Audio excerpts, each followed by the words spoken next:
Revenant sur les combats que vous menez en France, vous vous êtes senti en insécurité. Pourquoi aujourd'hui cette volonté de vouloir rester en Afrique et combattre? Je crois que vous n'avez pas compris vraiment la démarche.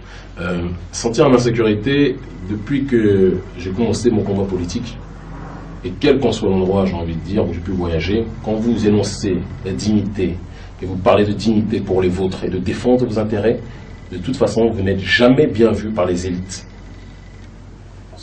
qui régissent le système dans lequel vous vivez. Ça, c'est un constat. Maintenant, écoutez, je fais de la prison, j'ai été assigné à résidence, j'ai eu un nombre record de procès, politiquement parlant, voilà. C'est quelque chose qui fait partie du parcours d'un militant panafricain, du réel, pas le panafricain que de mots. Le panafricain du réel, obligé de connaître ces voies-là. Je ne me suis pas senti en danger, j'ai eu des menaces de mort, j'en ai même encore aujourd'hui, ici aussi, d'accord, où mes sympathisants en ont aussi en France. Ça, c'est la vie. Et celui qui a peur de ça n'est pas dans une démarche de combat. Je ne suis pas venu ici parce que je me sentais en insécurité en France. Je suis venu ici parce que depuis 2002, et dans une optique garvéiste, je dis, le retour en Afrique est une priorité et doit être notre, même de toute façon, on le veut ou pas, notre finalité. Quelle que soit l'optique de dénonciation dans laquelle on est installé, si on ne pense pas Afrique in fine, on finira par être sur la surface de la Terre rayé. Et moi, je ne fais pas partie de cette population-là qui pense qu'on doit se laisser porter par le sens du monde. Je pense qu'on doit saisir notre destin par le col et avancer. C'est un panafricanisme, excusez-moi, de responsabilité, de responsabilisation. C'est dans cette situation, moi, que je m'installe et c'est ce régime que je souhaite instaurer. C'est mes vérités que sur le continent africain, ça c'est quelque chose que vous devriez savoir.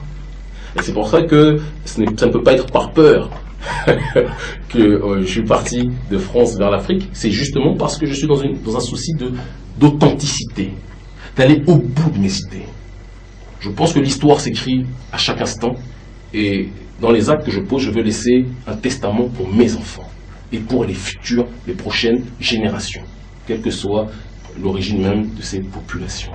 On se rappelle bien pour ce retour prôné par Marcus Garvey, il avait même une compagnie, voilà, exactement, mais pour ce retour, il fallait la participation des chefs d'État déjà qui prônaient la négritude de Senghor. Et Senghor n'était pas là, les voilà, en tout cas, non, c'est à un moment, le retour n'était pas fait pour aujourd'hui et aujourd'hui même, c'était de longue haleine. Ça commence depuis longtemps. Voilà, exactement, donc la participation des Africains n'était pas effective.